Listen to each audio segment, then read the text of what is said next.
ሰላም ጤና ይስጥልን የጣና ቲቪ ተከታታይ ቤተሰቦቻችን፣ እነሆ የሰዓቱን የጣቢያችን ዜና መረጃና ዜና ትንታኔዎቻችን ይዘንላችሁ ቀርበናል። አክብሮታዊ ግብዣችንን እያስቀደምን በቅድሚያም አበይቶች እናቀርብላችኋለን።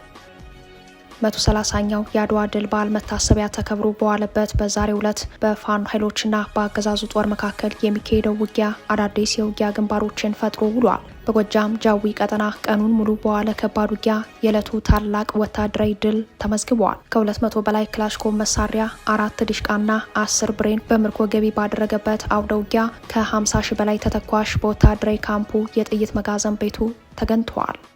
በወሎ ቤት አማራ ስትራቴጂክ ከተማ ዘልቀው የገቡት የፋኖ ኃይሎች እስር ቤቱን በመስበር የግፍ እስረኛ ናቸው ያሏቸውን እስረኞች ነጻ አውጥተዋል። የወግዲ ከተማ በፋኖ ኃይሎች መያዝ የደቡብ ወሎ ቀጠናዎችን የኃይል ሚዛን ይቀይረዋል ተብሏል። በጎንደር የአድዋ ድል መታሰቢያ በዓልን ምክንያት በማድረግ ከ300 በላይ የአገዛዙ ጥምር ጦር ምርኮኞች በነጻ ሲሰናበቱ፣ አገዛዙ በበኩሉ በሻውራ ከተማ በንጹሐን ላይ የድሮን ጥቃት በመፈጸም የአድዋ ድል በዓልን በደም ግብር አክብሯል። ዝርዝር የአውደ ውጊያ መረጃዎቹ ተሰናድተዋል።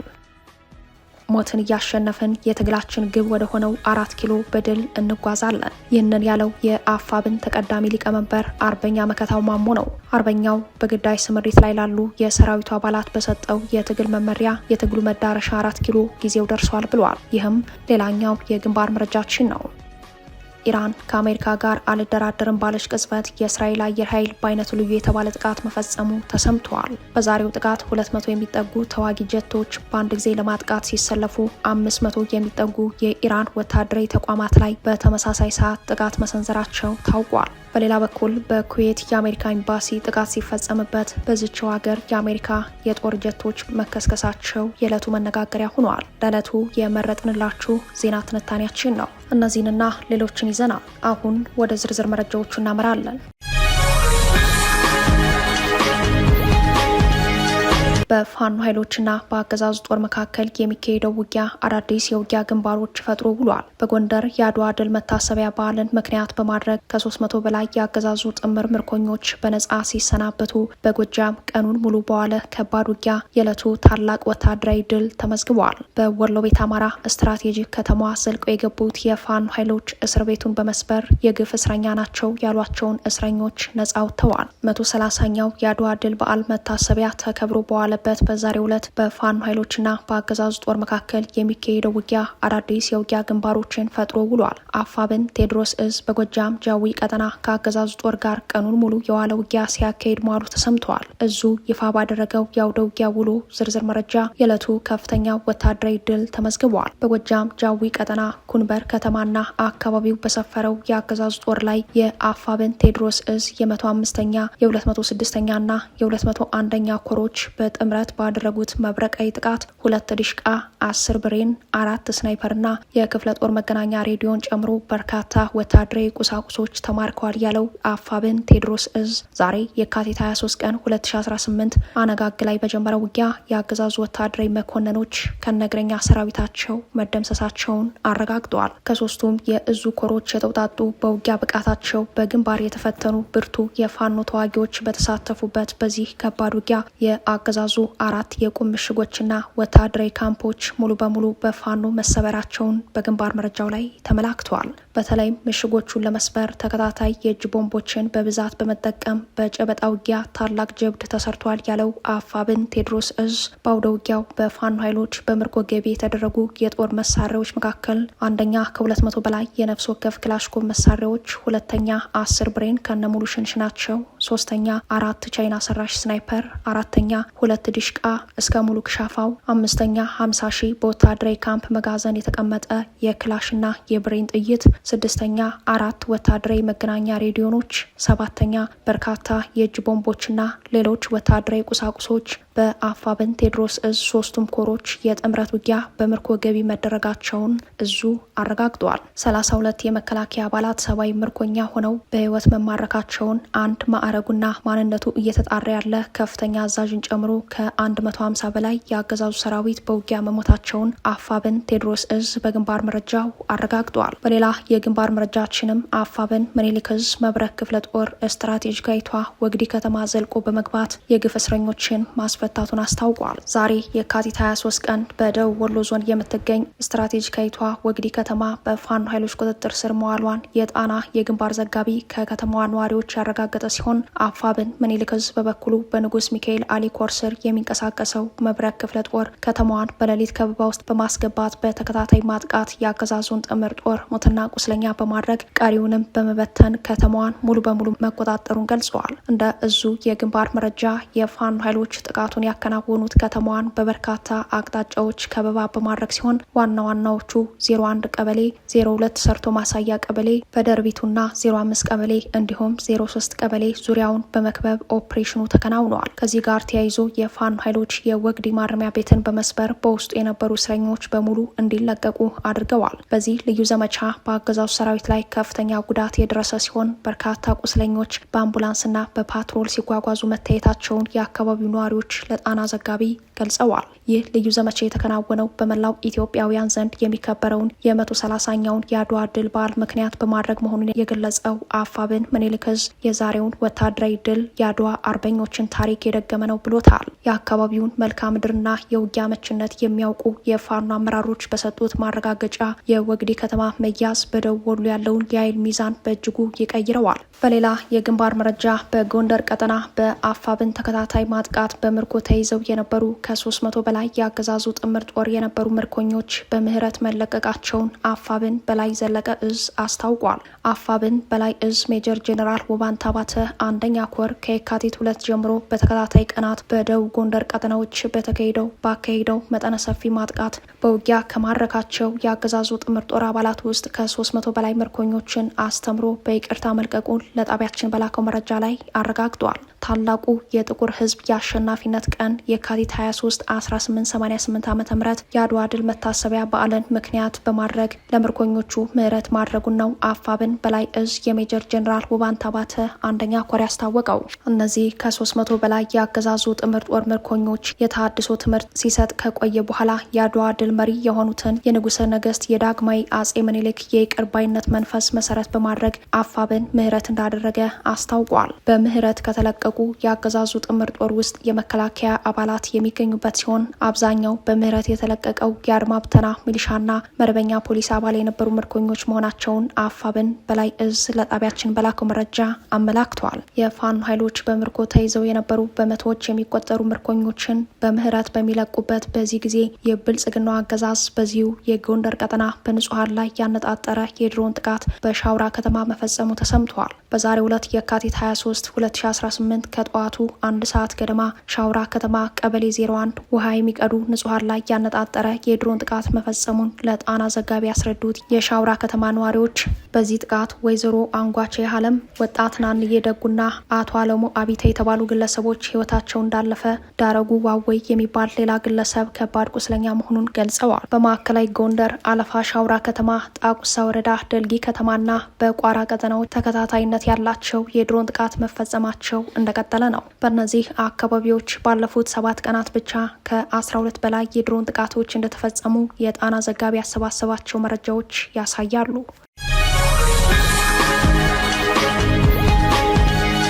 ሞትን እያሸነፍን የትግላችን ግብ ወደ ሆነው 4 ኪሎ በድል እንጓዛለን ሲል የአፋብን ተቀዳሚ ሊቀመንበር አርበኛ መከታው ማሞ ገለጸ። አርበኛው በግዳጅ ስምሪት ላይ ላሉ የሰራዊቱ አባላት በሰጠው የትግል መመሪያ የትግሉ መዳረሻ 4 ኪሎ ጊዜው ደርሷል ብለዋል። የአፋብን ተቀዳሚ ሊቀመንበር አርበኛ መከታው ማሞ በሸዋ ጠቅላይ ግዛት እዝ መሐመድ ቢሆነኝ ኮር ወንዱ አስቻለው ደሴ ክፍለ ጦር ልዩ ፕሮግራም ዝግጅት ላይ በመገኘት ባስተላለፈው የትግል መልእክት ሞትን እያሸነፍን የትግላችን ግብ ወደ ሆነው 4 ኪሎ በድል እንጓዛለን ብለዋል። እውነት ስለሚያሸንፍ የመጣው መቀበል አለብን ብለው ስለዚህ ጽኑ እምነት እንዳለ ለሰራዊታችንም በዚህ ልክ ሰራዊታችንም አንድ ልክ አንድ ሳምባ እንድንሆን ይህን ማለት ነው። ምክንያቱም ምንም አይነት የፈለገው ነገር ቢመጣ ከዓላማችንን እግብ ሳናደርስ የሚያሸንፈን ወይ ሞት ብቻ ሊሆን ይችላል ማለት ሌላ ምንም ያሸንፈን የሚችል ነገር አይኖርም። የሚያሸንፈን ሞት ብቻ ሊሆን ይችላል። ሞት ደግሞ ሁላችንም በአንድ ጊዜ አንሞት ማለት እኛ ብንሞት እያንዳንዱ ቀን የደረሰ ሊሞት ይችላል። ግን ሐሳባችን ራዕያችንን ግን ይዞ የሚያስቀጥል ብዙ ሰራዊት ተፈጥሯል። ይሄንን ቃል ተረክበን ሐሳባችንን እያንዳንዳችን በየተራችን በየፈጣሪ በፈቀደልን እስከፈቀደልን ልንኖር እንችላለን። ሀሳባችን 4 ኪሎ መግባት አለብን። አርበኛው አሁን የደረሰበትን የትግል ምዕራፍ ልዩ የሚያደርገው ድርጅታዊ አንድነት ተፈጥሮ ከጎንዮሽ የእርስ በርስ ውጊያ በመውጣት በዋናው ጠላት ላይ ያተኮረ ትግል በማካሄድ ላይ የምንገኝበት መሆኑ ነው ያለ ሲሆን በአንድ ወታደራዊ ትዕዛዝና የዘመቻ ዕቅድ የሚመራው ትግላችን ከመቼውም ጊዜ በላይ ዋናውን መዳረሻ 4 ኪሎ ያደርጋል ሲል ወቅታዊ የትግል ቁመናውን ለሰራዊቱ አባላት አብራርተዋል። አፋብን ሸዋ ጠቅላይ ግዛት በአማራ ደም የተነከሩ እጆችና በአማራ ላይ የጥላቻ መርዝ የረጩ ምላሶች ተቆርጠው እስኪያልቁ ድረስ ፋኖ ልዩ ማጥቃቱን ይቀጥላል በሚል በርካታ የአገዛዙን አመራሮች ለይቶ በመምታት የከተማ ልዩ ኦፕሬሽን የመፈጸም አቅሙን ያሳደገ ኃይል መሆኑ ይታወቃል። የአፋብን ተቀዳሚ ሊቀመንበር አርበኛ መከታው ማሞ በተገኘበት በዚህ መድረክም ይህ የከተማ ልዩ ኦፕሬሽን ቀጣይነት እንደሚኖረው የትግል መመሪያ መስጠቱ ታውቋል። በሸዋ ምድር ሰፊ ቀጠናዎችን ይዞ የሚንቀሳቀሰው አፋብን ሸዋ ጠቅላይ ግዛት እዝ ከመደበኛ ሰራዊቱ በተጨማሪ እዙን በየጊዜው የሚቀላቀሉ ወጣቶች ቁጥራቸው እየጨመረ መሆኑን ተባባሪ የግንባር ዘጋቢያችን ያደረሰን መረጃ ያሳያል።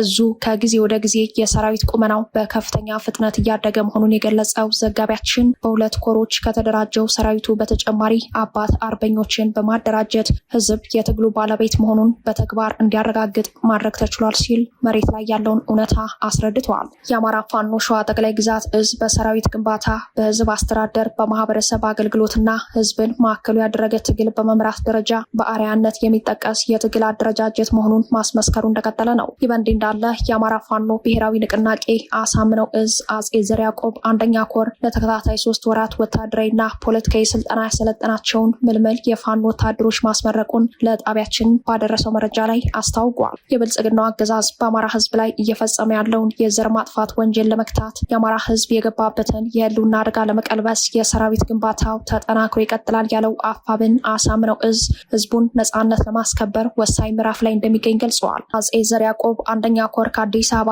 4 ኪሎ ቅርብ ርቀት ላይ የአብይን አየር ወለድ ኮማንዶ በገባበት እየገባ አይቀጡ ቅጣት በመቅጣት የህዝቡን ሰላም ለማስከበር በሚያደርገው ተጋድሎ ተጨማሪ ሰራዊት አሰልጥኖ ማስመረቁን አዲስ ተመራቂዎችም ለግዳጅ ቁመና ዝግጁ መሆናቸውን አረጋግጠዋል። ከ400 በላይ የሚሆኑ የኮሩ ፋኖ አባላት በስነ ልቦናና በአካል ብቃት የበቁ ስልጠና ወስደው በይፋ ተመርቀዋል ያለው ኮሩ ይህ ስልጠና አንድ የህልውና አደጋ ላይ ያለን ህዝብ ነጻ ለማውጣት ያለመ የትግል መዳረሻውንም የለየ ነው ብሎታል።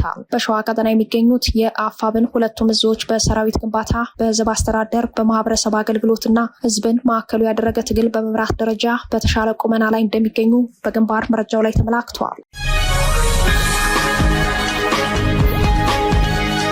ኢራን ከአሜሪካ ጋር አልደራደርም ባለችበት ቅጽበት የእስራኤል አየር ኃይል በአይነቱ ልዩ የተባለ ጥቃት መፈጸሙ ተሰማ። በዛሬው ጥቃት 200 የሚጠጉ ተዋጊ ጀቶች በአንድ ጊዜ ለማጥቃት መሰለፋቸው ታውቋል። 500 የሚጠጉ የኢራን ወታደራዊ ተቋማት ላይ በተመሳሳይ ሰዓት ጥቃት መሰንዘራቸውም ተገልጿል። በኩዌት የአሜሪካ የጦር ጀቶች መከስከሳቸውም ተሰምተዋል። የኢራን ከፍተኛ ብሔራዊ የደህንነት ምክር ቤት ጸሐፊ አሊ ላርጃኒ ኢራን ከአሜሪካ ጋር ለመደራደር ፈቃደኛ አለመሆኗን በይፋ አስታውቀዋል።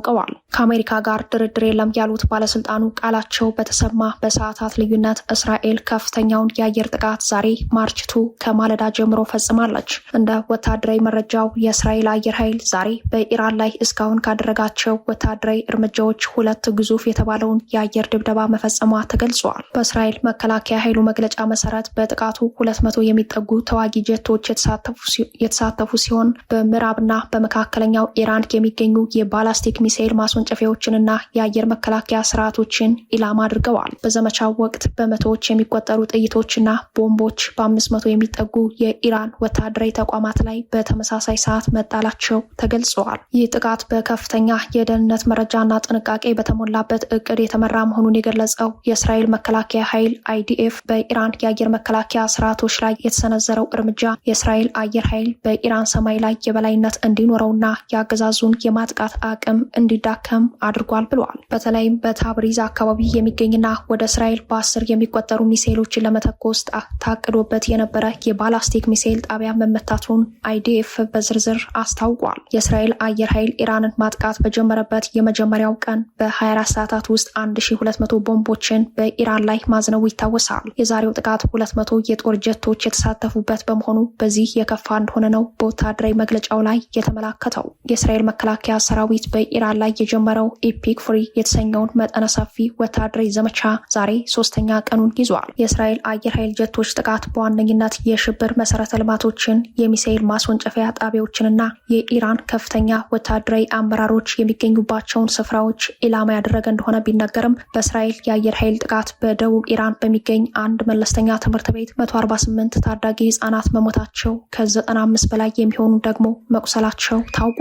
እስራኤል ይህንን እርምጃ እየወሰደች ያለችው ከኢራን የሚመነጨውን የሽብር ስጋት ለመደምሰስ ነው ቢባልም ኢራን ንጹሐን ዜጎቿና ማህበራዊ ተቋማቶቿ ከፍተኛ የጥቃት ተጋላጭ ሆነዋል። በአሁኑ ሰዓት እስራኤል የኢራንን የአየር መከላከያ ስርዓት ሙሉ በሙሉ ለማሽመድመድና ወታደራዊ አቅሟን ከጥቅም ውጭ ለማድረግ የያዘችው ስትራቴጂ ስኬታማ ሆኖ በመታየት ላይ ነው የሚሉት ተንታኞች፣ በመካከለኛው ምስራቅ ያለው ውጥረት ግን በመጨመር ላይ መሆኑን ያስረዳሉ። ለዚህም በዛሬው ዕለት ኢራን ወደ ተለያዩ የመካከለኛው ምስራቅ ሀገራት ሚሳኤል ማስወንጨፏን ያነሳሉ። ኢራን ጥቃቱን ከወታደራዊ የጦር ሰፈር ወደ ኤምባሲዎች ያሳደገችው ሲሆን በኩዌት የሚገኘው የአሜሪካ ኤምባሲ ጥቃት ማስተናገዱን ተከትሎ በኤምባሲው ግቢ ከፍተኛ የጭስ ደመና መታየቱን ጠቅሰዋል። በመካከለኛው ምስራቅ ያለው ጦርነት አድማሱን እያሰፋ ባለበት በዚህ ሰዓት በኩዌት የሚገኘው የአሜሪካ ኤምባሲ በኤምባሲው ግቢ ዙሪያ ከፍተኛ ጭስ መታየቱን ተከትሎ ዜጎች ከአካባቢው እንዲርቁና ራሳቸውን እንዲጠብቁ አስቸኳይ ትዕዛዝ ተላልፈዋል። የአሜሪካ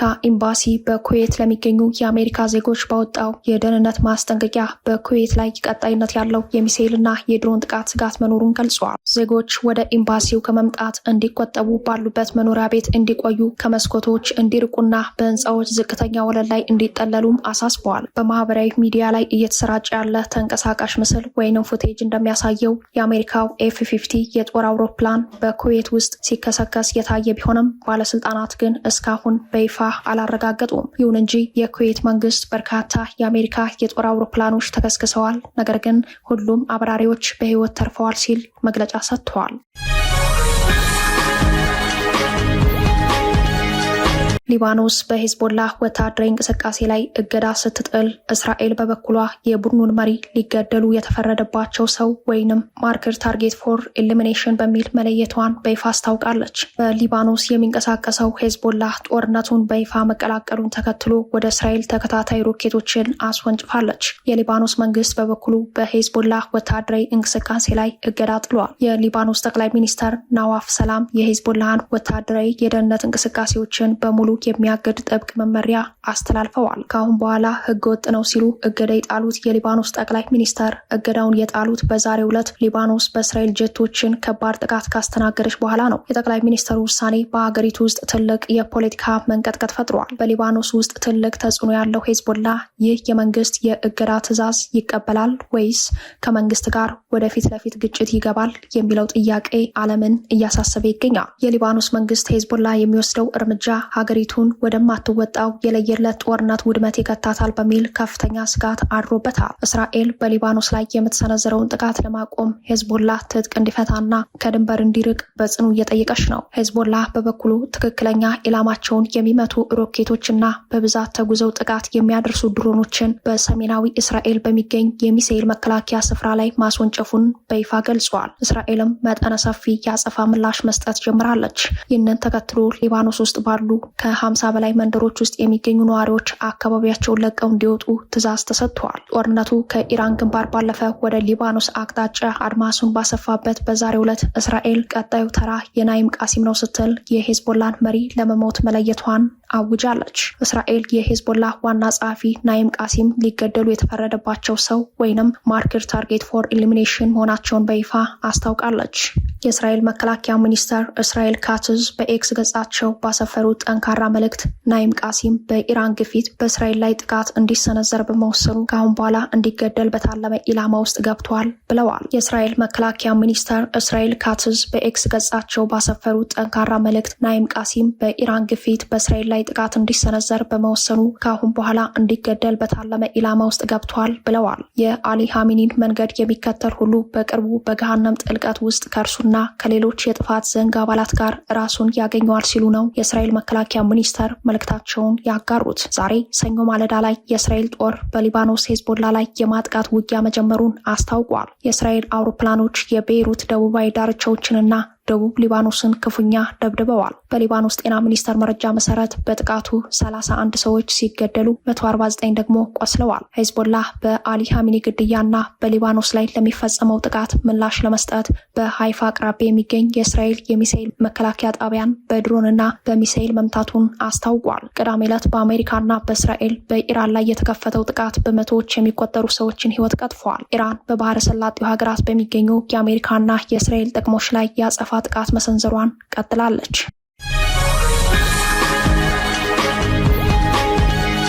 ክቡራትና ክቡራን ቤተሰቦቻችን ለሰዓቱ የተሰናዱት መረጃዎቻችን የተከታተሏችኋቸውን ይመስሉ ነበር። አብራችሁን ስለቆያችሁ ልባዊ ምስጋናችን ድረሳችሁ እያለን የጣና ቲቪ ወቅታዊ ዜናዎች፣ ትንታኔዎችና ልዩ ልዩ ፕሮግራሞች እንዲደርሷችሁ ቻናላችን ሰብስክራይብ በማድረግ ቤተሰብ ሆኑ። በተሳትፎ የትግል ሚዲያውን እንዲያጠናክሩ ጥሪያችን እናቀርባለን። ጣና ቲቪ ከሀቅ ጋር